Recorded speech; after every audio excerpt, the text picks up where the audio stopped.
જય ગુરુદેવ. કમર શીર કરીને બેસીએ, આંખો બંધ, શાંત ચિત્ત. વિશ્વવ્યાપી પરમાત્માને આત્મસાત કરીશું. હૃદયથી પ્રાર્થના કરીશું કે આપણા સૌના મન, હૃદય, અંતઃકરણમાં એક દૈવી ચેતનાનું આવાહન થઈ રહ્યું છે. બ્રહ્માંડ વ્યાપી પરમાત્મા આપણા સૌના અંતઃકરણમાં પ્રવેશ કરી આ યુગને અનુરૂપ કાર્ય કરવાની શક્તિ અને પ્રેરણા જાગૃત કરી રહી છે. આપના સૌનું અંતઃકરણ શુદ્ધતાને, પવિત્રતાને ધારણ કરે નિરંતર શ્રેષ્ઠ કર્મ કરવા માટેની અદ્ભુત દેવી પ્રેરણાઓ ભીતરમાંથી જાગૃત થાઓ અને પરમાત્માને પ્યારા બની શકે એવા ઉજ્જવળ કર્મ આપણા સૌના વરદ હસ્તે થતા રહે. જીવન સાર્થક બને. આ જન્મ આપણને આત્મકલ્યાણ માટે અને આત્મનિર્માણ માટે આપ્યો છે, આત્માના ઉદ્ધાર માટે આપ્યો છે, જે સાર્થક બની શકાય, કરી શકીએ એવી હૃદયની મંગલ પ્રાર્થના સાથે સ્વસ્વર ગાયત્રી મહામંત્રનું ઉચ્ચારણ કરીશું. ઓમ ભૂર્ભુવઃ સ્વઃ તત્સવિતુર્વરેણ્યં ભર્ગો દેવસ્ય ધીમહિ ધિયો યો નઃ પ્રચોદયાત.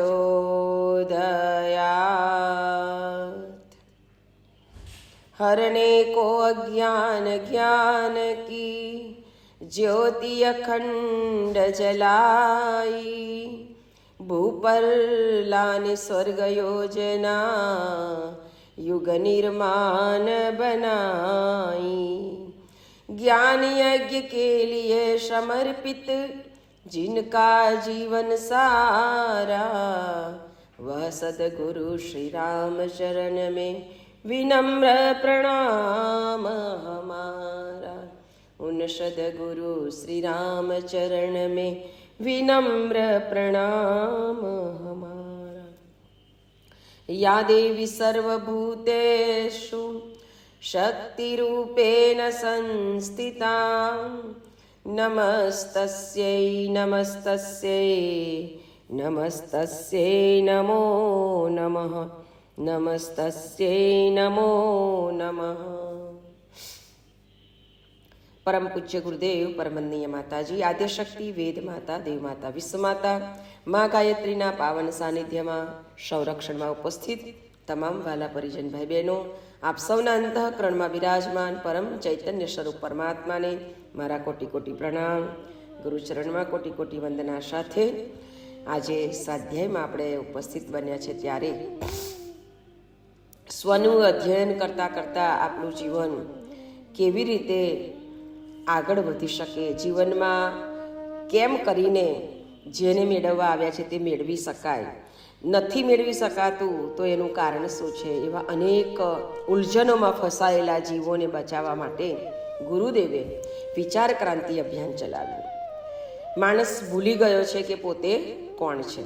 આજે તમે જુઓ કે બાહ્ય દ્રષ્ટિથી માણસ બહારનું જેટલું છે ને એને ટોપ બનાવવાનો પ્રયત્ન કરે, ઘર સજાવે, એનું શરીર સજાવે, ગમે તે તમે જુઓ કે બાહ્ય તત્વ તરફ એનું વધારે ધ્યાન છે. તો ગુરુદેવ કહે છે કે જેટલું બહાર જેટલું સજાવવાનો પ્રયત્ન કરીએ છીએ એ બધું નાશવંત છે. એનો મતલબ એવો પણ નહીં કે બધું ગમે તેમ રાખવું, પરંતુ જે ઓવર.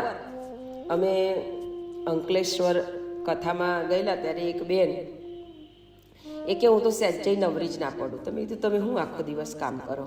તો કે સવારથી ઉઠું તો બધું સાફ કરવાનું, દિવાલો પણ દરરોજ લૂછવાની, પછી પેલા ડબ્બા મારિયા મૂકેલા હોય પેલા છાજલી પર તે દરરોજ ડબ્બા લૂછવાના.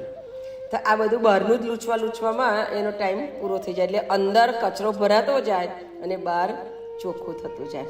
તો મતલબ શું કે આંતરિક શુદ્ધિ કરવી એ બહુ જ મોટી વસ્તુ છે અને એના માટે આપણે સ્પેશિયલ સમય કાઢવાની જરૂર પણ નથી, માત્ર જાગૃત રહેવાની જરૂરિયાત છે. અંતરને શુદ્ધ કરવા માટે જાગૃત રહેવાની જરૂર છે. બાકી કંઈ એવું નથી કે આપણે સમય કાઢીને બેસીએ તો જ અંતર શું. હા, તમે શાંતિથી એકલા હોય તે વખતે બેસો ત્યારે આંખો બંધ કરીને અંદર ચિંતન કરી શકો કે આજે હું કોને કોને મળી, અને કોની સાથે કેવી વાત કરી, અમુક વાત કરવાથી કોને દુઃખ થયું, અને એ દુઃખ જે એને અનુભવાય ને એ તરત જ આપણને અનુભવ થવો જોઈએ. આપણને અનુભવ થાય ને એટલે તરત જ આપણે શાંત બની અને એની ક્ષમા યાચના કરવાની હોય કે મને માફ કરજે, મારું ખબર નહીં કેમ મગજ આવું થઈ ગયું કે મેં તારી જોડે આવું વર્તન કર્યું કે આવું બોલી જવાયું. બોલ્યા પછી તરત જ, વર્તન કર્યા પછી તરત જ જ્યારે આપણને એનું ભાન થવા માંડે તો ગુરુદેવ કહે છે કે એ તમારી નિશાની છે કે તમે અધ્યાત્મના રાહ પર પગલાં માંડી રહ્યા છો. બાકી ઘણા લોકો તો આમ કાંટાયેલા લોખંડ જેવા હોય, કોઈને ગમે તેટલું કહી નાખે પણ તોય પાછા તો એમ જ કે બરાબર જ છે, એ જ દાવનો હતો, એને તો એવું જ કરવું જોઈએ. એવું નહીં, પણ અંતરથી તરત જ એનો અવાજ અથવા એનો પ્રભાવ આપણા અંદરમાં લાગે.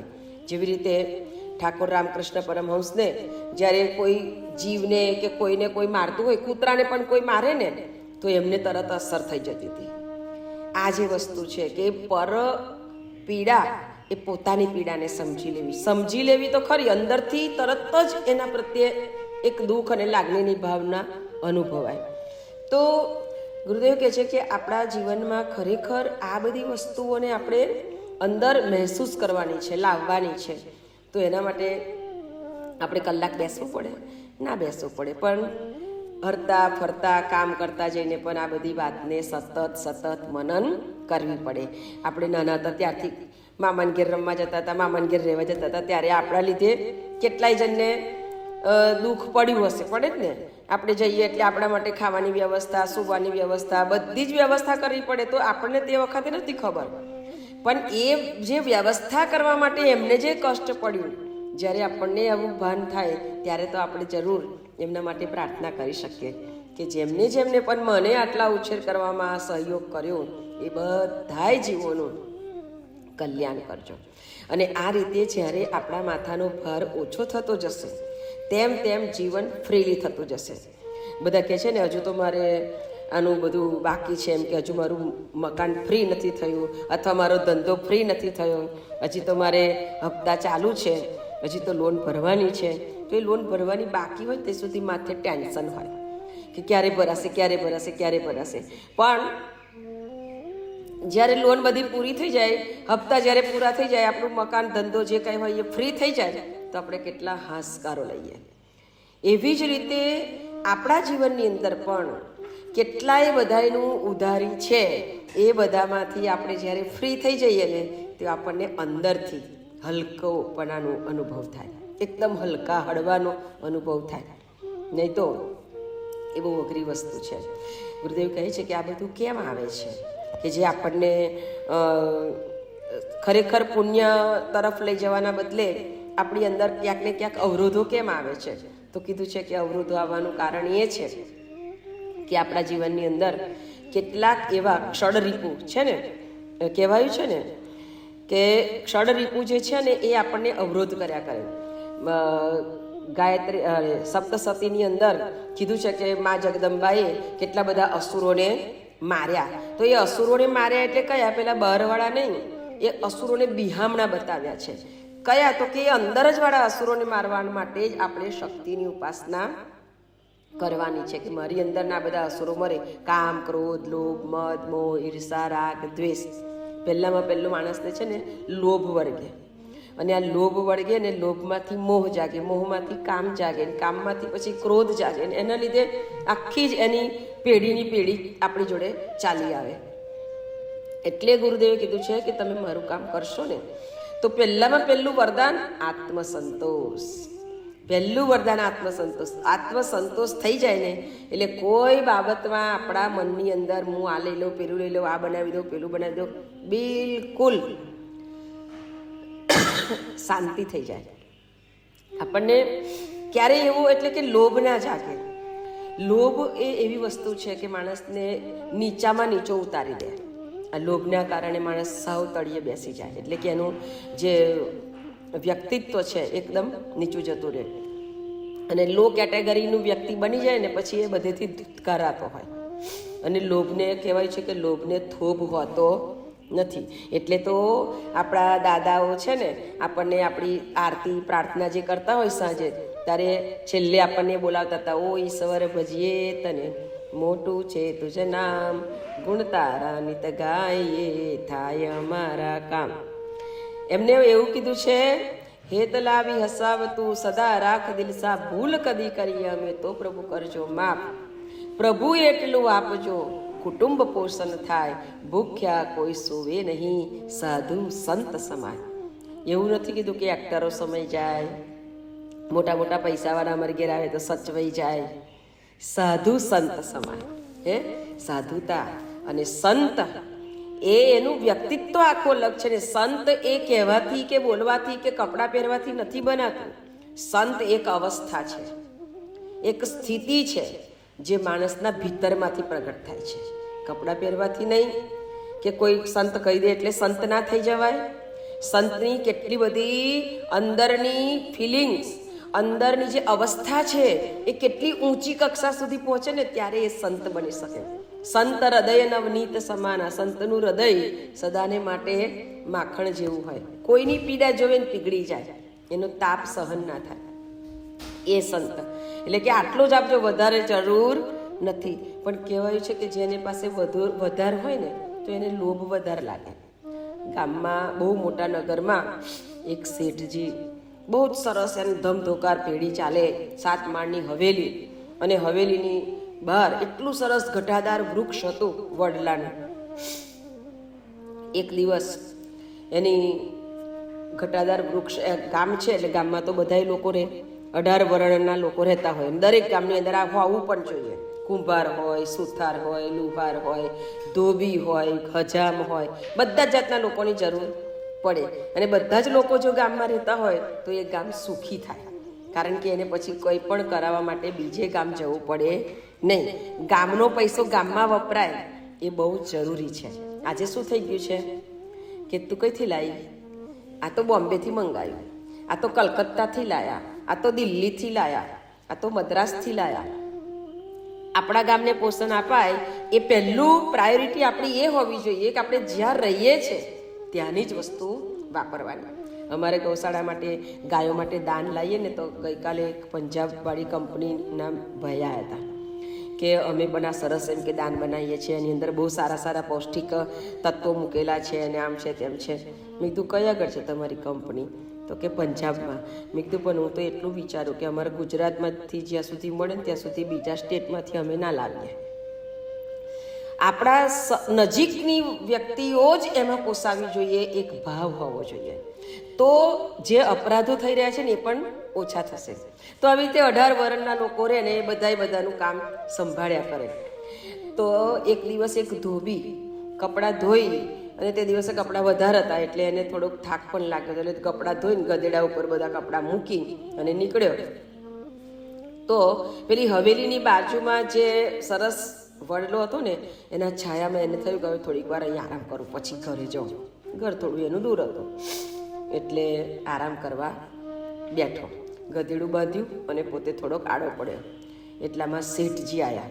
એ અહીંયા કેમ એમ કે આરામ કરે? તો કે સરસ છાંયડો જોયો શેઠજી એટલે આરામ કરું છું.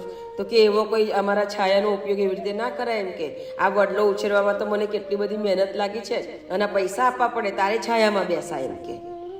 પેલો ધોબી વિચાર કરે કે ઓહો, શેઠની 7 માળની હવેલી, ધમધોકાર ધંધો ચાલે, તોય મારા જેવા સામાન્ય માણસ પાસેથી આ છાયડાનો પૈસો માગે છે એમ કે. એની ઉપર એની દાનત ગઈ કે આમાંથી હું કશું કમાઈ લઉં.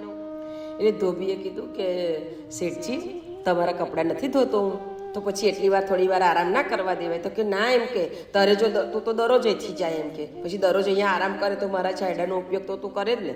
તારે જો દરરોજ આરામ કરવાનો હોય તો તું છાયડો વેચાતો લઈ લે એમ કે. પેલો ધોબી વિચાર કરે કે ઓહો, આ શેઠને છાયડોય વેચવો છે એમ કે. એટલે ધોબીએ વિચાર કર્યો કે આને શેરને માથે સવા શેર થવું પડે. આ લોભિયા માણસો હોય ને એને પછી બસ બધે જ એવું જ દેખાય. કીધું છે ને કે જેને જે મગજની અંદર ચાલતું હોય ને એને એ વસ્તુ એને તરત જ ત્યાં દોડી જાય એના વિચારો, અને એ શોધી નાખે એમાંથી કંઈક ને કંઈક. અમે ક્યાંય પણ જઈએ ને તો આજુબાજુમાં કશે સરસ ઓટલો દેખાય તેવું જ થાય, અહીં આગળ દીપ યજ્ઞ સારો થાય એવો છે. આ ગામના 4-5 ફર્યા છે, આપણે એકાદ યજ્ઞ કરીએ ને તો મજા આવી જાય. એટલે જેવું જેનું ચિંતન હોય ને એને એવું જ અવસ્થા દેખાઈ જાય. તો ધોબી કે અરે શેઠ કહે છે કે તારે આ છાંયડો વેચવો છે, મારે આ છાંયડો એમ કે આપવાનો છે, તારે જો લેવો હોય તારે દરરોજ અહીં આરામ કરવાનો હોય તો છાંયડો વેચાતો લે. એટલે ધોબીએ કીધું કેટલામાં તમારે આપવાનો? શેઠે વિચાર કર્યો કે અમે કપડાં ધોઈને કેટલી કમાય જ છે ને, 500 સોનામોર કહી દેવા દે. એટલે કે 500 સોનામોર આપવી પડે. તો ધોબીએ કીધું કે 500 સોનામોર આપીને હું આ છાંયડો ખરીદીશ, બરાબર? પછી છાંયડા ઉપર મારો અધિકાર. તો કે હા હા તારો અધિકાર. પછી જો સોદો ફોક કરો ને, તમે કરો કે હું કરો, તો 1000 સોનામોર આલી પડશે. તો કે હા વાંધો નહીં. એમ કે શેઠને તો એમ કે 500 સુવર્ણ મુદ્રા લઈ લેવાની, છાંયડો મારે કઈ ઉપયોગ જ કરવાનો છે, એમ કે મારે તો અહીં કઈ કોઈ દિવસે બેસવું જ છે, કઈ વાંધો નહીં. એમ કે મળતો મફતની 500 સોનામોર મળી જશે. શેઠ પોતાની જાતને એટલો એમ માનતો તો, ગર્વ કરતો હતો કે જોઈ મારી બુદ્ધિ એટલે કેવી પડે. એમ કે હું તો પથ્થરમાંથી પૈસો પેદા કરી દઉં. એમ કે બહુ ખુશ થઈ ગયા શેઠજી. ધોબી ઘરે ગયો, કપડાં બપડા સૂકવ્યા, ઘરવાળીને કીધું તારી પાસે જેટલા દાગીના હોય ને એટલા લાય. તો કે કેમ? તો કે મારે છાંયડો ખરીદવો છે. ઘરવાળી કે ગાડા થયા છો, હું છાંયડો ખરીદવો છે? તમે એવું કહેતા હોય કે ઘર ખરીદવું છે, જમીન ખરીદી છે, કંઈ ધંધો લેવો છે તો વાત બરાબર, અને દાગીના વેચીને એમ કે છાંયડો ખરીદતો હશે? કોઈ જગ્યાએ જોયું જ ખરું આવું? તો કે તું લાય તો ખરી, એમ કે તને તારા દાગીના સમય થશે પાછા આપી દઈશ. તો કે સારું. એટલે એની ઘરવાળીને એના પર વિશ્વાસ હતો કે આ ગમે તે તો નાખે એવા નથી. એટલે દાગીના બધા આપ્યા. દાગીના લઈ અને ધોબી ગયો સોનીની દુકાને. સોનીને કીધું કે આ દાગીના રાખી મૂક અને મને એના બદલે 500 સુવર્ણ મુદ્રા આપ. તો 500 સુવર્ણ મુદ્રા લઈ અને શેઠજી પાસે ધોબી ગયો કે લો આ છાંયડો હવે મારો. તો કે હા કંઈ વાંધો નહીં. ધોબીએ તો બીજા દિવસથી પછી કપડાં ધોઈને આવે એટલે ગધેડું બાંધે. દોરીઓ બાંધી દીધી વડ, એટલે તો કેટલી બધી વડવાઈઓ. દોરીઓ બધી ચારે બાજુ બાંધી દીધી, કપડાં સૂકવી દીધા, ગધેડું બાંધી દીધું ને આરામ કરવા માંડ્યો. એટલે આરામ કરવા બેઠો ને, સૂતો ને, એટલે એને ગધેડાને એક ડફલું મારી આપ્યું. ગધેડાને એવું ડફલું મારી આપ્યું તે હોંચી કરવા માંડ્યો. અને તે જ વખતે શેઠ આવીને ઘરે જમી અને આડા પડેલા, થોડા આરામ કરવા. અને આરામ કરવા પડેલા અને ગધેડાએ હોંચી ચાલુ કરી દીધું. એટલે આમથી આમ ફરે ને આમથી આમ ફરે, આમથી આમ ફરે ને આમથી આમ ફરે. તે દિવસે ઊંઘ આવી નહીં. ઊંઘ ના આવી એટલે શેઠે વિચાર કર્યો કે આ તો પેલો ધોબી છે તે બાંધ્યું હશે ગધેડું, સમજી લીધું. બીજે દિવસે તો હવારથી આવી ગયો અને ખબર ને કે સૂર્યનારાયણ ભગવાન જેમ જેમ ફરે તેમ છાંયડો ફરે. સાંજ પડીને એટલે એની હવેલી બાજુ છાંયડો, એની દિવાલ પર છાંયડો જતો રહ્યો. એટલે દિવાલ બાજુ ખાટલો લઈ ગયો ને ગધેડું બાંધી દીધું અને ત્યાં હોંચી કરવા માંડ્યું. એટલે હવે ગધેડા એને તો એકના બદલે 2 ગધેડા લઈ આવ્યો. એટલે 2 જણ લાતામલાતી કરતા જાય ને બૂમો પાડતા જાય, ભૂંકતા જાય. એટલે પેલી શેઠાની કે તમે આ શું કર્યું છે? એમ કે આખી એમ કે શાંતિનો ભંગ કરી દીધો. એમ કે આ શું ગધેડા અહીંયા આગળ તમે એને કહો તો ખરા જાય? તા કે ના, એને મોકલાય એવો જ નથી. એમ કે આ તો છાંયડાના પૈસા લીધા છે આપણે. કે હે છાંયડો વેચ્યો? તો કે હા છાંયડો વેચ્યો છે. પછી આ તો દરરોજનું ચાલુ થઈ ગયું. આજુબાજુના ફળિયાવાળા પણ બધાએ અકળાવા માંડ્યા કે આ શેઠને કંઈ બુદ્ધિ છે કે નહીં. એમ કે આવું કરાતું હશે. પેલાને કહેવા ગયા બધા કે અહીંયા આગળ ગધેડા ના બાંધીશ ભાઈ, અમારે બપોર થોડી વાર આરામ કરવો હોય. તો કે ભાઈ બોલવાનું નહીં, શેઠને કહેવા જાઓ મેં તો છાંયડો વેચાતો લીધો છે એટલે હું તો અહીંયા જ રહેવાનો. તમારે જેને જે કહેવું હોય એ શેઠજીને કહો. બધા કંટાળવા લાગ્યા. થોડા દિવસ થયા ને પછી ધોબી અઠવાડિયે 10 દિવસ સુધી દેખાયો જ નહીં. એટલે બધાને શાંતિ થઈ ગઈ કે હાસ જો ગધેડું નથી તો કેટલી શાંતિ લાગે છે, બપોરે કેટલી રાતની ઊંઘ આવે છે. અને 10 દિવસ પછી પાછો ધોબી આવ્યો. 15-20 બકરીઓ, ઘેટા, ગાયો, ભેંસો કેટલું બધું લઈને આવ્યો અને બધું વડલાની છાંયડે બાંધી દીધું. જેમ જેમ છાંયડો ફરે ને તેમ ફેરવતો જાય. આ બકરીઓ એટલે બે ચાલુ થઈ ગઈ. ઘેટું બોલે, બકરી બોલે, ગાય બોલે, ભેંસ બોલે, પેલા વાછેડા બોલે. ઓ બાપરે! પછી તો તારે આખો દિવસ શરણાઈઓ ચાલુ થઈ ગઈ. આખો દિવસ સંગીતના સુર રેલાવા લાગ્યા. એટલે ફળિયાવાળા તો બહુ ગુસ્સે થવા માંડ્યા. શેઠને ઊંઘ ના આવે, રાતે ઊંઘ ના આવે, દિવસે ઊંઘ ના આવે. હવે શેઠો એમ કહેવા માંડ્યા કે હારું આ તો બહુ મોટી ભૂલ થઈ ગઈ. એક દિવસ આખું ફળિયું ભેગું થયું આ તો ચાલે જ નહીં એમ કે હવે આ તો રાત દિવસની ઊંઘ હરામ કરી નાખી, ચાલે જ નહીં. એટલે ગયા શેઠની હવેલીએ, લાકડીઓ લઈ લઈને દરવાજાને ઠોકવા મળે, હે શેઠજી બહાર નીકળો, એમ કે બહાર નીકળો. એટલે શેઠજીએ તો બારીમાંથી જોયું કે ઓ આખું ફળિયું બહાર આવ્યું છે, લાકડીઓ લઈ લઈને આવ્યા છે, જો બહાર નીકળ્યું તો ટીપ જ જવાનો છું.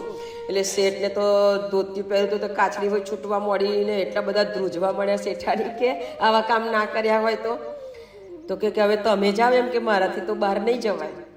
એટલે શેઠાણી બહાર નીકળ્યા અને શેઠ એમની પાછળ ધ્રુજતા આવ્યા કે શું છે ભાઈ તમારે? તો કે શેઠને કહી દેજો આ બધું તોફાન બંધ કરાવે, નહીં તો પછી આવી બનશે એમ કે અમે આખી હવેલી હળગાઈ દઈશું.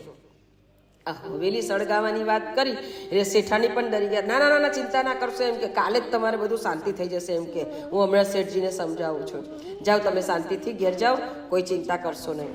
અને અંદર આવીને શેઠાણીએ શેઠને બરાબર લીધા, હમણાં આને ખાલી કરાવો એમ કે. તો કે પણ 1000 સુવર્ણ મુદ્રા આપવી પડશે, હું સોદો ફોક કરું. તો કે ભલે આપો. 1000 સુવર્ણ મુદ્રા લઈ અને શેઠ ધોબી પાસે ગયા કે લે ભાઈ આ 1000 સુવર્ણ મુદ્રા, અને તો આ તારું બધું તોફાન લઈને જા. ધોબીએ તો બધા ઘેટા બકરા ને બધું બધાને લઈ આવ્યો. તો એ તો બધા ભાઈબંધો પાસેથી 10 દિવસ માટે કે 10-15 દિવસ માટે લાય, એમ કે તમારા ઘેટા બકરા હું હાચવી લઈશ. એટલે બધાને લઈને પછી હાંકીને લઈ ગયો, જેના હતા તેને ઘેર આપી આવ્યો. 1000 સુવર્ણ મુદ્રા લઈને ઘરે ગયો. ઘરવાળીને કીધું કે લે હવે તારે જેવા દાગીના બનાવડાવવા હોય ને એવા બનાવડાવાય, હું તારા તો લઈ આવું છું, પણ તારે 500 સુવર્ણ મુદ્રા છે.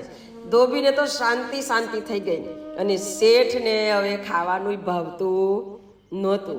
પરમ પૂજ્ય ગુરુદેવ કહે છે કે બેટા, જ્યારે માણસના જીવનમાં લોભ આવે, લોભને થોભ ના હોય.